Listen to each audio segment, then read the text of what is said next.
Ramona J. Smith is an accomplished speaker and a renowned figure in the world of competitive public speaking. She gained widespread recognition after winning the Toastmasters International World Championship of Public Speaking in 2018. Smith's captivating speaking style and powerful storytelling abilities have earned her numerous accolades and invitations to speak at various events and conferences across 5 continents.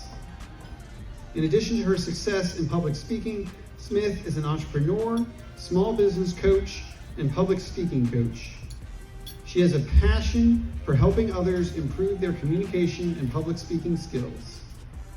Through workshops, coaching, and life-transforming keynotes, she has guided countless individuals in honing their speaking abilities and gaining confidence in their voice. Let's all welcome up Ramona J. Smith.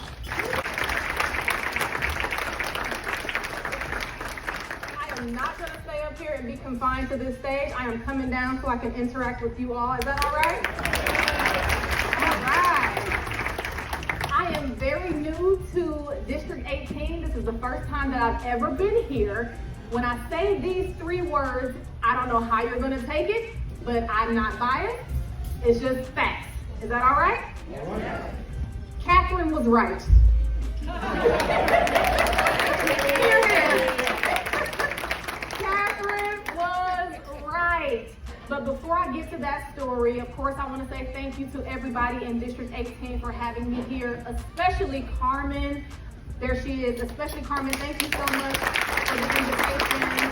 Thank you so much for having me here tonight. Her husband, Mr. Chan, actually took me to go visit my 91-year-old Aunt Hattie. Let's clap for 91-year-old Aunt Hattie. Yes.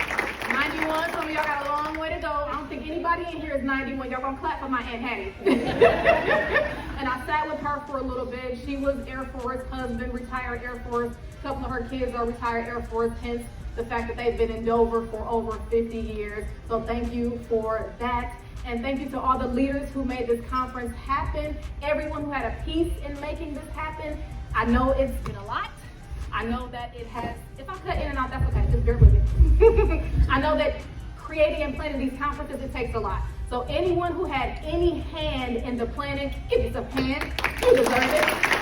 All the meetings, the sleepless nights, the budgeting, thank you very much. And most importantly, the members of District 18, the members of Toastmasters. We are the heartbeat, we are the drum, we are the soul. So thank you for your support for Toastmasters, for District 18, and for me, because some of you were in Chicago in 2018. I see you not getting yeah! Come on now. Appreciate that. I'll talk a little bit more about that tomorrow, because some of you are like, who is this girl and why is she up there talking? Catherine was right.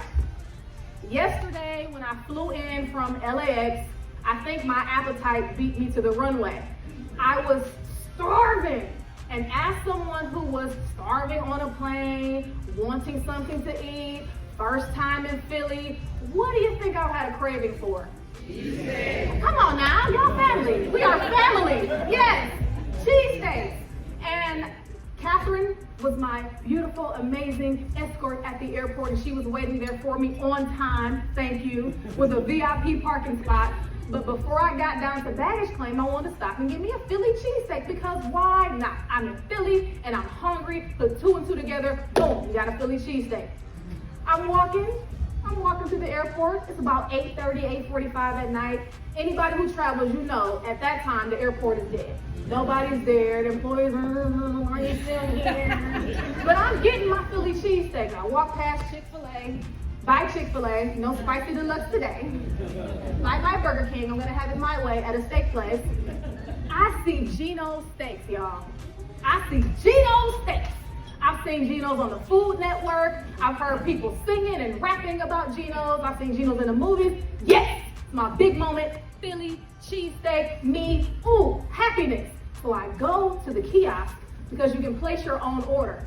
So I really cut up. I'm putting cheese whiz and provolone and meats and all types of beautiful things. And I'm like, yes, this is my moment. And when I was gonna hit place order, I'm thinking it's gonna be this huge experience. I don't know if you guys have ever seen some of those videos where at the restaurants they're tossing around the bread and everything's like, yeah, Philly cheesesteak, yeah. I got none of that. I got none of that. And I said, okay, well, it's late. Maybe people are just ready to go, whatever. I'm gonna get my cheesesteak. I hit place order and I look up and I see the people who are preparing the meal. They look miserable. They look sad, and they look like they are ready to go home. It was then I knew I may have made a mistake. Maybe that spicy deluxe wouldn't be so bad. But I'm gonna stick with it. I'm gonna get my Philly cheesesteak, and I'm gonna put it on Instagram to brag to my friends who've never been to Philly before. I grab my Geno's, head to baggage claim. I see Catherine. If you know Catherine, you know she's a hugger, and so am I. So good. She welcomed me like family. I felt special. I felt welcome. I was ready. She looked at the bag in my hand, and she said, "You got your Geno's?" I said, "I got my Geno's."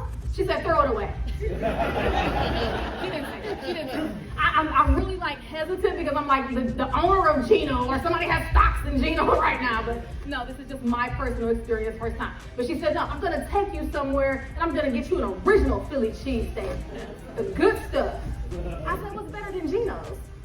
Anything better than Geno's?" Okay, well, we'll see. Where do you guys think she took me? Who? Nope. She took me to a place called Claymont Steak Shop.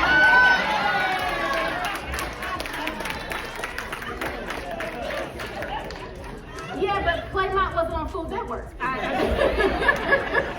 like, okay, I'm a Claymont, all right, whatever. I'm here for the experience. When I travel, I'm here for the experience. As you heard, 5 continents. Some of you guys are like, ooh, thank you, I appreciate that. But I travel and I like to get the full experience. I'm like, whatever. So we get in the car and she's placing the order. She's calling the place and she's placing the order. And she's talking to the lady on the other end. And she's like, yeah, she's just visiting. This is her first time. And I might have to take this off because this is not working, DJ. It's kind of going in and out. I apologize for that. We'll see if we can get it better, get it together. Anyway, we're talking to the lady on the phone. And she's saying, oh my goodness, Ramona is just here from LA. She wants this full experience. What do you got?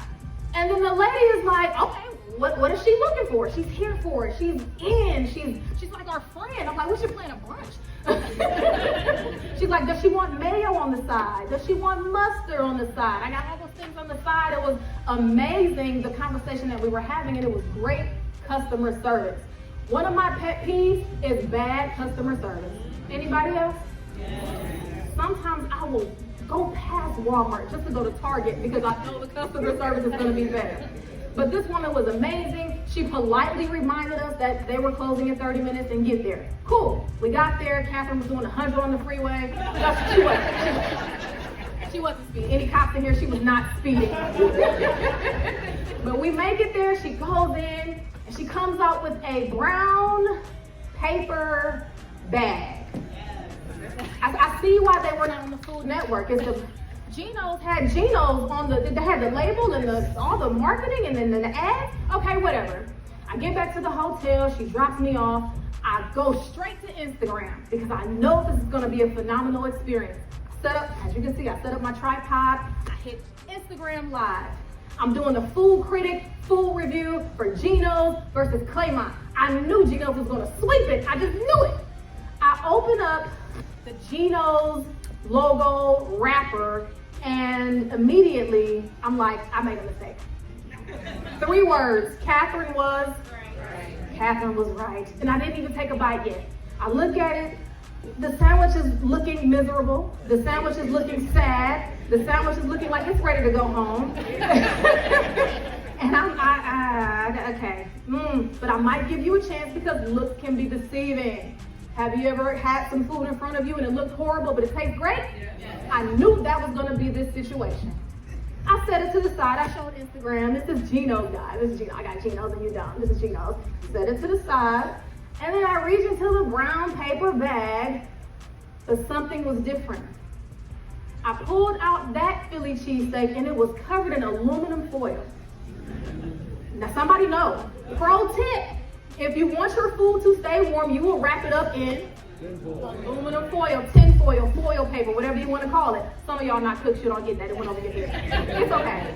If something is wrapped up in aluminum foil, that means somebody put their foot in it. And excuse the jargon, but that means it is some good, great food. She's like, put their foot in it. No, ma'am, not literally. They didn't take their shoe off and stick it. That's not, it's a southern thing. Google it later. I opened it up, and this sandwich spoke to me. It said, eat me. This is gonna be pure pleasure, pure joy. I promise you the heavens opened up when I took off that foil of that Philly cheesesteak from Claymont Steak Shop. And I said, you know what? It looks beautiful. It was wrapped in foil, but it's probably still meh. I take a bite of Geno's. That was my first and last bite. It just wasn't. I'm so sorry. Maybe I should have went to the other one, the real one, but that one, it just wasn't. When I took a bite of that Claymont Steak Shop Philly cheesesteak, I almost melted. It was, I smelled it before I tasted it. I could see the onions and the mushrooms and the green peppers and the cheese. It was heavenly. Once again, Catherine was right. What did I learn from that? Why is she telling us a story about a Philly cheesesteak? We've had plenty of them. It was my first one. What did I learn from that? The first thing I learned was listen to the locals. Listen to the locals. When you travel, don't take it from Instagram, don't take it from TikTok, don't take it from somebody who wishes they would have gone there. Take it from the people who are actually there, eating the food, driving the streets, knowing the people. That's Catherine. I learned listen to the locals. And the second thing that I learned was your attitude is the hidden ingredient in everything you serve. Your attitude is the hidden ingredient to everything that you serve. Ramona, what does that mean? It means that the way you show up, the way you act, the way you speak is going to be a reflection of the people that you're serving. It's going to be in the words that you speak. It's going to be in the words that you write. It's going to be in the people that you lead. It's going to be in everything that you do. That move, the way you show up. If you're looking at me right now, you're like, I can taste it.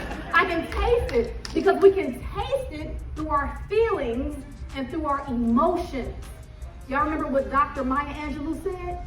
She said, people will forget what you said, they will forget what you did, but they'll never forget how you made them feel.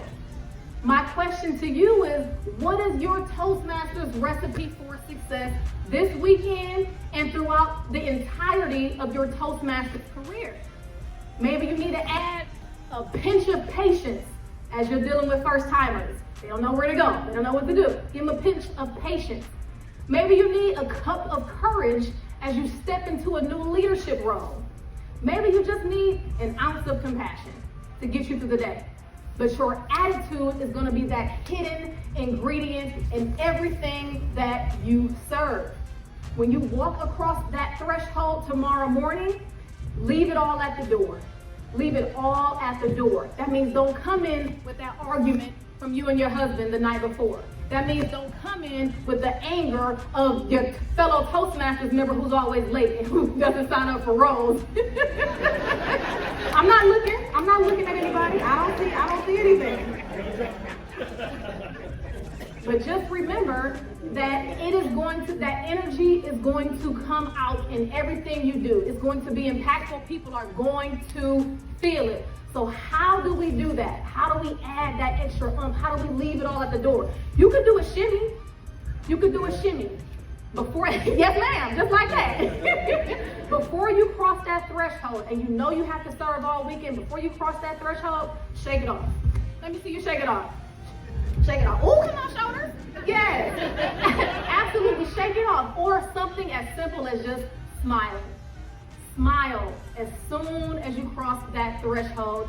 Smile, keep that smile on your face, and remember that your attitude is going to be that hidden ingredient in everything that you serve. I encourage you to speak with confidence. I encourage you to lead with compassion. I encourage you to succeed with humility.